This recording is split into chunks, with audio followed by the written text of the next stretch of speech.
உங்கள் சத்யாவின் full moon sale up to 70% தள்ளுபடி. AC விலை 2ஆம் தேதி முதல் 15% வரை உயர்கின்றது. இப்போது ஏசி வாங்கி பணத்தை சேமியுங்கள். ஃபாரூக் அவர்களுக்கு நம்முடைய வெற்றி சின்னம், கூட்டணி சின்னம், ஏனி சின்னத்துல எல்லாம் சந்திச்சு கேட்க தலைவர் அவர்கள் என்ன அமைச்சு வச்சிருக்காங்க. ஆனா இங்க வந்து பார்த்து உங்களுடைய எழுச்சி, உங்களுடைய மகிழ்ச்சி, உங்களுடைய உற்சாக வரவேற்பெல்லாம் பார்க்கும்போது நீங்க ஏற்கனவே ஒரு தெளிவான முடிவு எடுத்து வச்சிருக்கீங்க. கரெக்டா? என்ன முடிவு? 23ஆம் தேதி வாக்குச்சாவடிக்கு போய் எஸ்எம்பி ஃபாரூக் அவர்கள் பேர் பக்கத்தில் இருக்கக்கூடிய ஏனி சின்னத்துல நாம அத்தனை பேர் வாக்களிச்சு ஒரு மிகப்பெரிய வாக்கு வித்தியாசத்துல ஃபாரூக் அவர்களை ஏனி சின்னத்தை ஜெயிக்க வைக்கணும். செய்வோமா? நிச்சயம் செய்வோமா? நான் கடந்து 2 நாட்களாக தொடர்ந்து மக்களை சந்திச்சு பிரச்சாரத்தில் ஈடுபட்டு இருக்கேன். நேற்று முன்தினம் காஞ்சிபுரத்தில் ஆரம்பிச்சு இது கிட்டத்தட்ட 12வது தொகுதி வேட்பாளர். தெரியுமா? சென்னையில சேப்பாக்க திருவிழிக்கு நான் ஒரு வேட்பாளர். தலைவர் அவர்கள் எனக்கு 2வது முறையா ஒரு வாய்ப்பு கொடுத்திருக்காங்க. நான் எனக்கு வாக்கு கேட்கறதுக்கு முன்னாடி வாணியம்பாடிக்கு வந்து ஏனி சின்னத்துல அண்ணன் ஃபாரூக் அவர்களுக்கு உங்ககிட்ட வாக்கு கேட்கிறேன்னா ஏனி சின்னத்துடைய அண்ணன் ஃபாரூக் எவ்வளவு முக்கியமான ஒரு வெற்றி என்பதை நீங்க தெரிஞ்சுக்கோங்க. அண்ணன் ஃபாரூக் அவருடைய வெற்றி, ஏனி சின்னத்துடைய வெற்றி, நம்முடைய வெற்றி, முத்தமிழர் கலைஞருடைய மேலான அன்பு உடன்பிறப்புகள் உங்க அத்தனை பேருக்கும் முதல்ல என்னுடைய நன்றியை நான் தெரிவிச்சுக்கிறேன். நாம சென்ற முறை இதே ஏனி சின்னம் வாணியம்பாடியில் நின்று வெற்றி வாய்ப்பை இழந்துட்டோம். வெறும் 5000 வாக்கு வித்தியாசத்துல வெற்றி வாய்ப்பை இழந்தோம். இந்த முறை அந்த தவறு நடக்கக்கூடாது.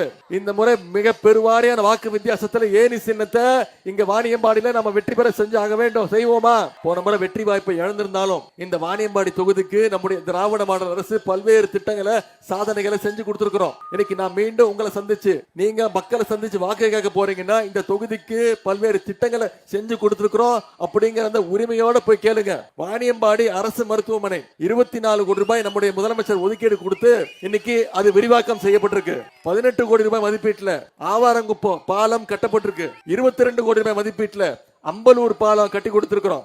ஆலங்காயம் முதல் ஜமுனாமுத்தூர் வரைக்கும் சாலை விரிவாக்கம் செய்யப்பட்டிருக்கு. 3 கோடி ரூபாய் மதிப்பீட்டுல புது இண்டோர் ஸ்டேடியம் விளையாட்டு அரங்கம் ஆரம்பிக்கப்பட்டிருக்கு. 32 கோடி ரூபாய் மதிப்பீட்டுல ஆவாரங்குப்பம் திம்மம்பேட்டை மேம்பாலம், அதே மாதிரி அம்பலூர் எக்லஸ்புரம் மேம்பாலம், அதே மாதிரி ராமநாயக்கம்பேட்டை மற்றும் அம்பலூர்ல புதிய செக் டேம், இதெல்லாம் நாம செஞ்சு கொடுத்திருக்கக்கூடிய திட்டங்கள், சாதனைகள். இந்த திட்டங்கள், சாதனைகள்லாம் தொடரணும்னா, இன்னும் பல்வேறு திட்டங்கள் இந்த வாணியம்பாடி தொகுதிக்கு வரணும்னா மீண்டும் நம்முடைய முதலமைச்சர் மீண்டும் முதலமைச்சர் ஆகணும். 2வது முறையாக முதலமைச்சர் ஆகணும். திராவிட முன்னேற்ற கழகம் ஆட்சி அமைக்கணும். செய்வோமா? அது மட்டும் இல்ல, இங்க வந்தோடனே உங்களுடைய வேட்பாளர் சில கோரிக்கைகளை வச்சிருக்கிறாரு. ஏற்கனவே சட்டமன்ற தொகுதிக்கான கோரிக்கைகளை கொடுத்திருக்கிறார். ஜாபராபாத் ஊராட்சிக்கு சமூக நல கூட வேண்டும். அதே மாதிரி ஜாபராபாத் ஊராட்சிக்கு சாலை மற்றும் கழிவுநீர் கால்வாய் வசதி தேவை. ஆலங்காயத்துல சமூக நல கூடம் அமைக்க வேண்டும். கீழ்பள்ளத்தூர்ல பாலாறுல பாலம் அமைக்க வேண்டும். வாணியம்பாடி நகராட்சி டீச்சர்ஸ் காலனி பகுதியில் புது மேம்பாலம் தேவை. குடிசலாப்பட்டியில விளையாட்டு மைதானம் வேண்டும். ஜவ்வாதுபுரம் சமுத்திரத்தில் உள்ள 100 ஏக்கர் ஏரியை மேம்படுத்தி சுற்றுலா தலமா அமைக்க வேண்டும் கோரிக்கை வச்சிருக்கிறார். நிச்சயம் உங்களோட கோரிக்கைகள் அனைத்தையும் செஞ்சு கொடுப்பாருங்கிற வாக்குறுதியை நான் கொடுக்கிறேன். திராவிட முன்னேற்ற கழகம் என்னைக்குமே உங்களோட நிற்கிற ஒரு இயக்கம். உங்களுடைய சிறுபான்மை மக்களுக்கு காவல் அரணாக நிற்கக்கூடிய இயக்கம் திராவிட முன்னேற்ற கழகம். அரசு 2019ஆம் ஆண்டு உங்களுக்கு ஞாபகம் இருக்கும், சிஏஏ சட்டத்தை கொண்டு வந்தாங்க. அப்போ இருந்து அதிமுக அடிமைகள் அந்த சட்டத்தை ஆதரிச்சாங்க. நான் அடிக்கடி பெருமையா சொல்வதுண்டு, நான் பொது வாழ்க்கைக்கு வந்து முதல்ல கைது செய்யப்பட்ட எதுக்கு தெரியுமா? அந்த சிஏ என்ஆர்சி சட்டத்தை கிழிச்சு போட்டு அதற்காக கைது செய்யப்பட்டவன் தான் இந்த உதயநிதி. அந்த பொறுமையோடு, அந்த உரிமையோடு உங்களை சந்திக்க நான் இருக்கிறேன். ஆனா இன்னைக்கும் அதிமுக பாஜகவுக்கு அடிமையாக இருந்து சிறுபான்மை மக்களுக்கு இன்னைக்கு தொடர்ந்து துரோகத்தை செஞ்சுட்டு வராங்க. ஆமா, சிறுபான்மை மக்களுக்கு தொடர்ந்து பல்வேறு திட்டங்கள் செஞ்சு கொடுத்திருக்கிறோம். தொழில் முதலீட்டு கழகம், சிறுபான்மையினருக்குன்னு தனி தொழில் முதலீட்டு கழகம் மூலம் 260 கோடி ரூபாய் அளவுல கடன் வழங்கப்பட்டிருக்கு.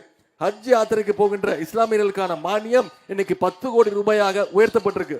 3.5% உள் ஒதுக்கீடு கொடுத்தது டாக்டர் கலைஞர் அவர்கள் தான் சிறுபான்மை மக்களுக்கு. அதே போல 40 கோடி ரூபாய் மதிப்பீட்டுல ஹஜ் விருது இன்னைக்கு சென்னையில நம்முடைய முதலமைச்சர் 5 மாதங்களுக்கு முன்பு அடிக்கல் நாட்டினார். மீண்டும் நம்முடைய திராவிட மாடல் ஆட்சி அமைஞ்சோன்னு நம்முடைய முதலமைச்சரே அதை போய் துறப்பார்.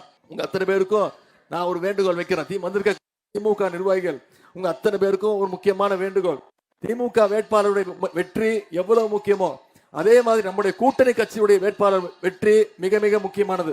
அந்த வகையில இன்னைக்கு ஐயுஎம்எல் கட்சியுடைய வெற்றி வேட்பாளர் அண்ணன் ஃபாரூக் அவர்களுக்கு ஏனி சின்னத்துல அடுத்த 23 நாட்கள், இன்னைக்கு தேதி 1ஆம் தேதி, 23ஆம் தேதி தேர்தல். அடுத்த 23ஆம் தேதியும் நம்ம தேர்தல் பிரச்சாரத்தில் ஈடுபட்டு உங்க பகுதியில் இருக்கக்கூடிய ஒவ்வொரு வாக்காளரையும் சந்திச்சு நீங்க வாக்கு கேட்டு மிக பெருவாரியான வாக்கு வித்தியாசத்துல ஜெயிக்க வைக்கணும். நாம செஞ்சிருக்கக்கூடிய சாதனைகள் திட்டங்களை எல்லாம் மக்கள்கிட்ட தொடர்ந்து போய் ஞாபகப்படுத்துங்க, பேசுங்க. போன சட்டமன்ற தேர்தல் 2021 சட்டமன்ற தேர்தலில் கொடுத்த வாக்குறுதியை நிறைவேற்றிருக்கிறோம். அந்த தைரியத்தோட இன்னைக்கு வாக்காளர்களை சந்திக்கிறோம், மக்களை சந்திக்க போறோம். நம்முடைய முதலமைச்சர் போட்ட முதல் கையெழுத்து விடியல் பயண திட்டம். அந்த திட்டத்தின் மூலமா இன்னைக்கு மகளிர் ஒவ்வொருத்தரும் 900 ரூபாயில இருந்து 1000 ரூபாய் வரைக்கும் சேமிச்சிருக்கிறாங்க. அரசு பள்ளியில படிக்கக்கூடிய மாணவர்கள் குழந்தைங்க 1ஆம் வகுப்புல இருந்து 5ஆம் வகுப்பு வரை படிக்கக்கூடிய குழந்தைங்க காலைல பள்ளிக்கூடத்துக்கு வரும்போது பசியோட இருக்கக்கூடாதுன்னு முதலமைச்சர் காலை உணவு திட்டம் இந்தியாவிலேயே முதல் முறை ஆரம்பிச்சது நம்முடைய தலைவர் அவர்கள் தான். பள்ளிக்கூடத்திற்கு பசங்களை வர வச்சுட்டோம். அடுத்து கல்லூரிக்கு அனுப்பணும்ல. அரசு பள்ளியில படிச்சு எந்த கல்லூரியில போய் சேர்ந்தாலும் அவங்களுக்கு கல்வி ஊக்கத்தொகையா மாசம் 1000 ரூபாய் முதலமைச்சர் வாங்கியிருக்காங்க. 12 லட்சம் மாணவ மாணவிகள் கல்வி ஊக்கத்தொகை மாசம் 1000 ரூபாய் நம்முடைய முதலமைச்சர் கொடுக்கிறார். இப்படி பல்வேறு திட்டங்கள். போன மாசம் 2 மாசத்துக்கு முன்பு லேப்டாப் திட்டத்தை அறிவிச்சு ஒரே மாசத்துல நம்முடைய முதலமைச்சர் கொடுத்திருக்கிறார். முதல்வன் திட்டம் 48 லட்சம் பேருக்கு பயிற்சி கொடுத்து வேலை வாய்ப்பு. இன்னைக்கு 1,31,00,000 லட்சம் மகளிருக்கு மாசம் 1000 ரூபாய் நம்முடைய முதலமைச்சர் உரிமை திட்டத்துல வழங்கிட்டு இருக்கிறார். அந்த திட்டத்தை எப்படியாவது நிப்பாட்டணும்னு தேர்தலை காரணம் காட்டி நிப்பாட்டணும்னு பலர் முயற்சி பண்ணாங்க. நீதிமன்றத்துக்கு போயிருக்காங்க. யாரு நிப்பாட்ட முயற்சி பண்ணாங்க? அதிமுகவும் பாஜகவும் எப்படியாவது இந்த திட்டத்தை நிப்பாட்டணும் முயற்சி பண்ணாங்க. நம்முடைய தலைவர் என்ன பண்ணாரு? 3 மாசத்துக்கு சேர்த்து 3000, கோடை கால சிறப்பு நிதி 2000, போன மாசம் 5000 ரூபாய் நம்முடைய தலைவர் 1,31,00,000 மகளிருக்கு 1,31,00,000 குடும்பங்களுக்கு நம்முடைய தலைவர் கொடுத்தார். அது மட்டும் இல்ல, வாக்குறுதி கொடுத்திருக்கிறோம். மீண்டும் திராவிட மாடல் 2.2 ஆட்சி அமைஞ்ச உடனே மகளிர் உரிமை தொகை 1000 ரூபாயில இருந்து 2000 ரூபாய் உயர்த்தி தரப்படும் அப்படிங்கிற வாக்குறுதி கொடுத்திருக்கிறோம். காலை உணவு திட்டம் 5ஆம் வகுப்பிலிருந்து 8ஆம் வகுப்பு வரைக்கும் விரிவுபடுத்தப்படும் சொல்லியிருக்கிறோம். புதுமை பெண் திட்டம், தமிழ் புதுமை திட்டம், கல்வி ஊக்கத்தொகை மாசம் 1000 ரூபாயில இருந்து 1500 உயர்த்தப்படும் சொல்லியிருக்கிறோம். OAP முதியோர் உதவித்தொகை இப்ப 1200 ரூபாய் கொடுத்துட்டு இருக்கோம். மீண்டும் ஆட்சி அமைஞ்சு அதை அதிகப்படுத்தி 2000 ரூபாய் கொடுப்போம்னு வாக்குறுதி கொடுத்திருக்கிறோம். 50 லட்சம் இளைஞர்களுக்கு புதுசா வேலை வாய்ப்பு திட்டம் உருவாக்கப்படும் வாக்குறுதி. 35 லட்சம் மாணவ மாணவிகளுக்கு அடுத்த 5 வருஷம் 35 லட்சம் மாணவ மாணவிகளுக்கு அனைவருக்கும் லேப்டாப் கொடுக்கப்படும். அனைத்து மாணவர்களுக்கும் கல்லூரி மாணவர்களுக்கும் லேப்டாப் கொடுக்கப்படும் வாக்குறுதி கொடுத்திருக்கிறோம். மகளிர் சுய உதவி குழுக்களுக்கு எந்தவித பிணையும் இல்லாம எந்தவித கேரண்டியும் இல்லாம 5 லட்சம் வரைக்கும் கடன் கொடுக்கப்படும் வாக்குறுதி கொடுத்திருக்கிறோம். அது மட்டும் இல்ல, அடுத்த 5 ஆண்டுகள்ல 10 லட்சம் கலைஞர் கனவு இல்லத்தை கட்டி வீடற்றோருக்கு வீடு கொடுக்கப்படும் வாக்குறுதி கொடுத்திருக்கிறோம். இது எல்லாத்தை விட மிக மிக முக்கியமான வாக்குறுதி உங்களுக்கு ஏற்கனவே தெரிஞ்சிருக்கும், மகளிருக்கு நிச்சயம் தெரிஞ்சிருக்கும். அதுதான் இல்லத்தரசி கூப்பன். 8000 ரூபாய் மதிப்புள்ள ஒரு கூப்பன் ஆட்சி அமைஞ்சோடனே அனைத்து மகளிருக்கும் நம்முடைய முதலமைச்சர் அவர்கள் கொடுத்துருவாங்க. 8000 ரூபாய் மதிப்புள்ள ஒரு கூப்பன். அந்த கூப்பனை வச்சுக்கிட்டு உங்க வீட்டுக்கு தேவையான மின்சாதன வசதி, எலக்ட்ரானிக்ஸ் எதுவா இருந்தாலும், உங்க டிவியா இருக்கலாம், ஃப்ரிட்ஜா இருக்கலாம், வாஷிங் மிஷினா இருக்கலாம், கிரைண்டரா இருக்கலாம், மிக்சியா இருக்கலாம், இருந்தாலும் அது மகளிருடைய இஷ்டம். இந்த திட்டங்கள்லாம் நிறைவேற்றணும்னா வருகின்ற 23ஆம் தேதி வாக்குச்சாவடிக்கு போய் நீங்க ஏனி சின்னத்துல வாக்களிச்சு அண்ணன் ஃபாரூக் அவர்களை மிக பெருவாரியான வாக்கு வித்தியாசத்துல ஜெயிக்க வைக்கிற செய்வீங்களா? நம்மளோட தலைவர் அடிக்கடி சொல்றாரு, இந்த சட்டமன்ற தேர்தல் சாதாரண சட்டமன்ற தேர்தல் கிடையாது. டெல்லி அணி வெர்சஸ் தமிழ்நாடு அணி தான் இந்த சட்டமன்ற தேர்தல். இந்த சட்டமன்ற தேர்தலில் இந்த போட்டியில டெல்லி அணியை தமிழ்நாடு அணி வீழ்த்தி காட்டணும். மீண்டும் தமிழ்நாடு சங்கி கூட்டத்துடைய அவங்களுடைய கண்ட்ரோலுக்குள்ள போயிடக்கூடாது. நாம சொல்லி ஆகணும், தமிழ்நாடு என்னைக்குமே டெல்லிக்கு அவுட் ஆஃப் கண்ட்ரோல் தான் அப்படிங்கறத சொல்லி ஆகணும். தமிழ்நாட்டுடைய நிதி உரிமை, மாநில உரிமை, மொழி உரிமையை காப்பாற்றணும்னா மீண்டும் திராவிட மாடல் 2.2 ஆட்சி அமைஞ்சா மட்டும்தான் முடியும். டெல்லி அணின்னு சொல்றமே, அந்த அணியில யார் யார் இருக்கா? அமித்ஷா அவர்களும் மோடி அவர்களும் இன்னைக்கு யார கூட்டணி சேர்த்து வச்சிருக்காங்க? அடிமை கூட்டத்தை சேர்த்து வச்சிருக்காங்க. நீங்க எல்லாம் முரட்டு அடிமை பார்த்திருப்பீங்களா? முரட்டு பக்தர்கள் பார்த்திருப்போம், முரட்டு தொண்டர்கள் பார்த்திருப்போம். இன்னைக்கு இந்தியாவிலே ஒரு மிகச்சிறந்த நம்பர் 1 முரட்டு அடிமையா திரு எடப்பாடி பழனிசாமி அவர்கள் இருக்கிறாரு.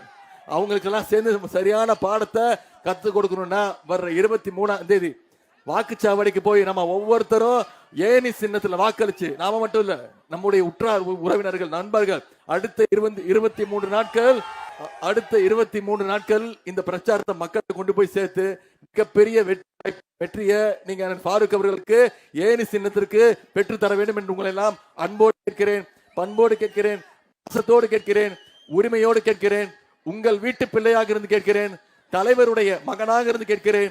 ஆதரிப்பு ஏனி சின்னம், ஏனி சின்னம், ஏனி சின்னம். வரவேற்புக்கும் நன்றி, நன்றி, நன்றி.